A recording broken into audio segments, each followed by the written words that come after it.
So 3 weeks ago, I was replying to comments on my channel when, as is pretty common, I came across a recommendation of a project I should check out. It's pretty normal for me at this point to receive hundreds of recommendations a week from different comments on YouTube or comments on TikTok or messages on Instagram or messages on LinkedIn. And I've developed the habit of taking all these projects, writing every single one down, and then going back later to take a look at each one. And in fact, since way back in January, I've been getting recommendations just because I've been doing my journey to try to make $1 million in a year.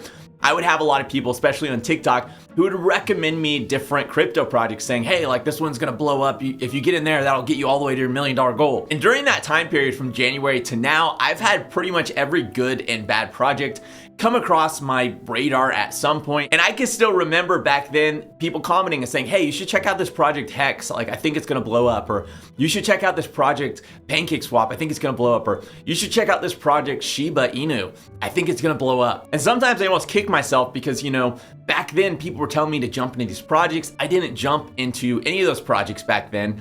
And had I done that, I could have made a boatload of money. And I know I'm not the only one. I know a lot of other people have had a friend tell them to jump into a project, or they've seen a project and been like, I might jump into that, but they didn't. And then that project later on blew up and they just kicked themselves like, why didn't I get into that project? And what I've noticed is kind of funny is that at that time when they're looking in the past at a project they could have jumped in, that could have made them a boatload of money, right in front of them, there's this brand new opportunity that if they were to jump into that, in the future could have made them a boatload of money. For example, really early in this past bull run, everyone was kicking themselves for not jumping into Bitcoin earlier, for not jumping into, some of these projects that really took off earlier. But nobody was really paying attention to projects like Strong, Cake, and Olympus DAO. But had they been, and had they jumped in at that time, they could have made a ridiculous amount of money. A lot of times far more than they could have made investing in Bitcoin earlier before the bull run started. And so what I've learned is there's always a new opportunity. And right now there's a project that nobody's talking about, and I don't know what it is, but there's a project out there that nobody's talking about that 8 months from now, everyone's gonna be looking back and just kicking themselves because they could have gotten in so cheap and made a fortune. So for me, part of my big strategy is to not be focusing on the past opportunities that could have made me a bunch of money, but to be keeping my eyes open and be looking around me for the opportunities today that are just being born that in the future will blow up to be the next big thing. And that's why I keep that giant list of recommendations and I go through every single one, because I'm trying to figure out a way to identify these projects early, which is definitely way easier said than done. A lot of times projects that end up blowing up when they first come out are pretty ugly. They don't look like a good project to invest in because they're just partly built.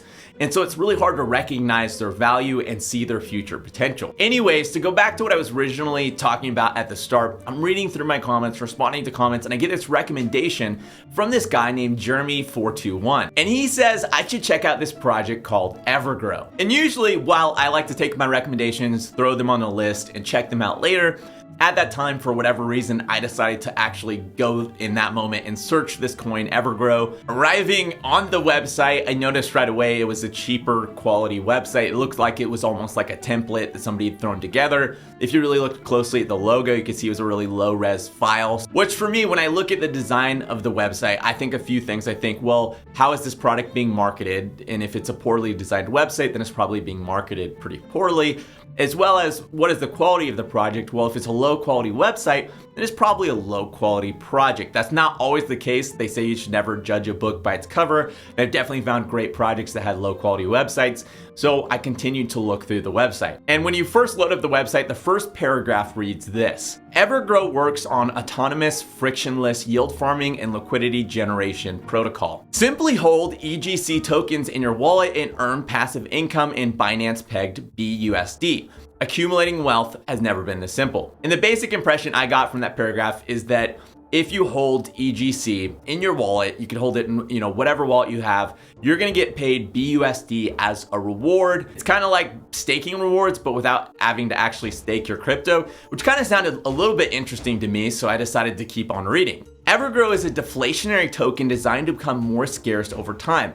All holders of EGC will earn 8% reward from every buy-sell transaction in Binance pegged BUSD, which is automatically sent to your wallets. Funded by strategic buyback, 2% tokens are collected from every transaction and converted to BNB and are stored in our contract. When buyback wallet is enabled, it purchases EGC directly from exchanges and instantly removes the purchased tokens permanently from circulating supply while making green candles on the price chart. 4% of every transaction is transferred into the liquidity pool for PancakeSwap to create a stable price floor. Now, this next section was actually slightly more confusing to me. The only parts I really understood is that 4% of each transaction is going to go towards creating more liquidity on PancakeSwap. And the reason that they would do that is because a lot of times if you don't have enough liquidity on a platform and there's a big run on the token, like a lot of people try to go sell off the token, there won't be enough liquidity to be able to sell it, which causes people to panic. So they try to sell everything, which causes the price to absolutely plummet for that token and can be devastating for token holders.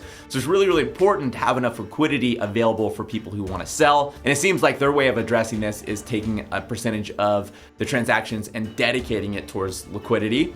And I also understood the part where they use their buyback wallet to go buy ECG tokens from what I'm assuming is centralized exchanges to remove some of the supply off the market, which should cause more scarcity when it comes to the token, which should slowly drive the price up. But what I was really confused on was the general buyback wallet. Like, they're talking about that when it's enabled, it does these things, but what causes it to be enabled? Is it not currently enabled? Is it something that's gonna happen in the future?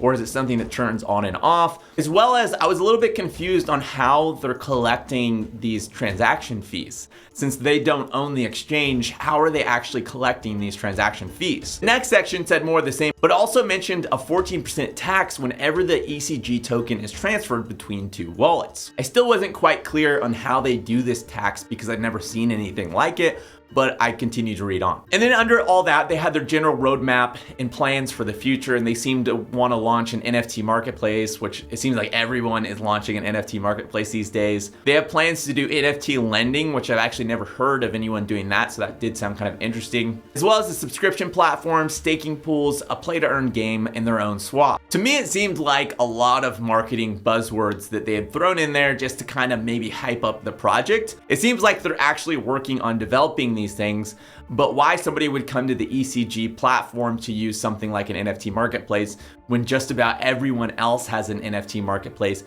didn't seem clear to me. I then saw a section that said team, so I clicked it and was pretty surprised that all the identities of the team behind the EverGrow coin were public. Typically a project like this would have all anonymous developers, but I thought it was kind of cool that all these ones were actually public, and clicking around on them, they seemed like normal people. It seems like there's different developers based all over the world.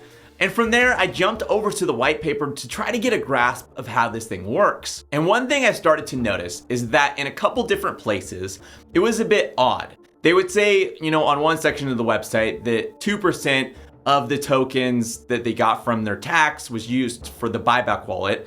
And then on another part of their website, they would say that 3% of the tokens used were used for the buyback wallet.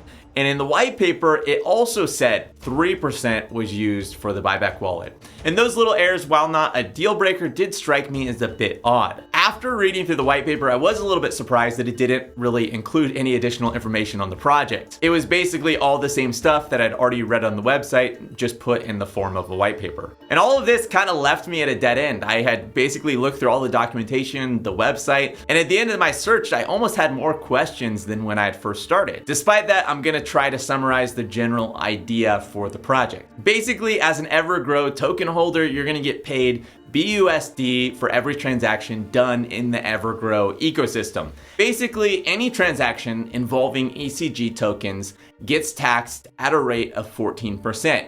Of that 14% tax, some goes to token holders to reward them from holding the token. Some of it goes to provide liquidity to keep a stable price floor. And some of it goes to buy back ECG tokens to reduce the overall supply. The details of this entire process are a little bit fuzzy to me after reading through everything. It might be that 2% of the buyback tokens are spent. It might be that 3% of the buyback tokens are spent. It might be that the buyback wallet isn't even enabled yet and none of this is even happening. It might be that I just didn't understand it and maybe it's all my error and I'm just not comprehending what they're trying to say. Despite all that, I did see some potential. For me, it gave me the general impression of a version 2.0 of projects like SafeMoon or projects like Doge. Basically, that whole arena of the cryptosphere kind of fits together, sort of. I don't really know how to describe that corner of the cryptosphere, but there are a lot of projects that feel like they're sort of categorized in this very special corner of the crypto world. And I felt like this was almost like a superior version of those projects. And while I'm not into meme coins and I'm not into, those types of projects myself, and I like to think of myself as one of the good crypto investors, I do understand that a lot of people make a ton of money getting into these projects, and there is almost its own sort of art on identifying these projects and getting in early. And of course, there is the other side to the equation that maybe I'm identifying this project wrong, and this project ends up being kind of a cool project. A lot of times, projects when they're first getting started don't look very cool. As I mentioned earlier in the video, they're kind of like ugly projects that don't seem to have potential, which is why nobody's jumping in on them. And then once they switch things up and start to look like they're a potentially great project, that's when everyone pours in. But by that time, you've usually missed the boat and missed out on the best gains. So I decided to take a gamble and just go for it and try it out and see what happens. So I grabbed some money, I headed over to PancakeSwap, and I tried to purchase some ECG tokens. But weirdly, my transaction kept failing over and over and over again. And this whole part actually took me a good while. I had to look through Reddit. I had to look all over the place to figure out what the heck was going on, why I couldn't purchase these tokens. It turned out what I needed to do was to adjust my slippage tolerance to like 17% or something crazy like that in order to make the purchase. And for those of you who don't understand what slippage tolerance is, it's basically the amount of slippage you're able to tolerate. Basically, like, imagine there was a $100 token and you wanted to buy that token. You had $100, so you pay $100 to buy a $100 token. You should get one token at that rate. But say the slippage was around 10%, well, instead of getting $100 worth of value out of your $100, you'll instead get $90 worth of value out of your $100 because for whatever reason, there's a price discrepancy between that DEX and the actual price of that underlying token. And it was at this moment that a light bulb kind of clicked in my brain and I finally understood a little bit more about how ECG actually achieved its tax. Basically, when you go to buy ECG, you go to send ECG or move ECG at all, it is going to trigger a tax on the contract for this token. And that's where that slippage is coming from. You're actually paying a tax to the ECG contract that's getting distributed to token holders. It's doing all the other stuff that we mentioned. And that's why I had to adjust my slippage to such a high level in order to purchase the token. And so for me, I'd initially tried to buy about $2,500. I ended up buying around $2,100 worth of ECG. And after I bought it, obviously I was kind of excited to see what would happen. I kind of watched it for the next few days, but honestly, the price kind of went down a little bit. And my rewards in BUSD was pretty low. It was like a couple bucks. And so I kind of forgot about this EverGrow project and I was focusing on new projects I was starting. I was focusing on, future projects I was researching, and a couple weeks went by. And I remembered one day that I had that project going, so I went to check on it and just see what it was doing. And I was pretty shocked to find that the value of that token had tripled in value and had made a ton of money. I also went to check my BUSD rewards, but again, they were actually surprisingly pretty low. I was kind of hoping they would be a lot higher. My thought was if it tripled in value, there must have been a ton of transactions, but for whatever reason, I hadn't made a lot of BUSD. And today, now it has been exactly 3 weeks since I got started with EverGrow token. And starting with an initial investment of $2,500 3 weeks ago, today, that $2,500 is now worth $15,896. And I have made in total $138 in BUSD rewards over that 3-week period, which that blows my mind. I 6x'd my investment in just 3 weeks. And it is interesting to point out that here are a few of the recent news stories covering EverGrow token. And it seems like people have kind of adopted it again as sort of like a meme token 2.0. Despite all this, and despite making a ton of money off this project, I still am pretty skeptical of it. I'm really skeptical of all those types of projects in that little corner of the crypto space, and I have been really hesitant to jump into any of those types of things, which honestly, I've missed out on making a lot of money by doing that, so maybe I'm wrong on that, but for whatever reason, I decided, hey, I 6x'd my investment. I'm gonna take out $5,000 of this to get my initial stake off the table, plus take a little bit of profit. And I'm gonna take that $5,000 and put it elsewhere so I can get it working for me. And now that I've taken my risk off the table and a little bit of profit, I decided to leave the rest in just to see what happens for the short term. I might eventually take the rest out and sell it all off. At this point, I'm just kind of watching it and seeing what happens and then kind of playing it by ear. And like I like to do in a lot of these videos, I'll give it a risk score on a scale of 1 to 10, 10 being the most risky possible and 1 being the least risky possible. Anchor savings, I talked a lot about on this channel. I put that at a 3 out of 10. PancakeSwap's cake token, I'd put at a 7 out of 10. And EverGrow and the ECG token, I would currently put at a 9 out of 10. And like I've said, maybe I'm wrong about this project. Maybe it turns out to be a solid project. I've definitely missed out on a lot of projects that made a ton of money in the past because I discounted them way too early. So who knows, and we'll just kind of see what happens in the future. And if you're interested in personally experimenting with this project, there's a couple things you should know. For one, you just need to do your own research. None of this is me recommending the project. I'm just sharing with you guys what I'm up to, what I'm doing on my journey. This is what happened. And you should do your own research if you're wanting to get into any of these projects I'm ever talking about. The second thing you should understand is that this project currently has a market cap as of the time of this recording of around 1.5 billion, which puts it at like a medium-sized project. It definitely has room and potential to grow, but it's not a super small project at this point. And lastly, I'm always open to changing my mind. If you know something about this project that I don't, or you saw something about this project that I didn't see, let me know in the comments. I go through and try to read every single comment. I'm always open to changing my opinion or my mind. And for those of you who do want to get in on this project and are familiar with using PancakeSwap, I'm going to walk you through a quick tutorial on how to do it. It's a super simple process, and so I'll show you each step on how to get this token and get started. All right, I'm going to get you started with how to buy EverGrow coin if you're interested in doing that. First thing you're going to need to do is go to evergrowcoin.com. There's the URL. From there, you're going to scroll down to where it says buy from, okay, you're not going to scroll down, it's right at the top. You're going to click buy from PancakeSwap. That's going to take you to PancakeSwap exchange, and it should load ECG or EGC token. Man, I mispronounced it, I think, the whole video.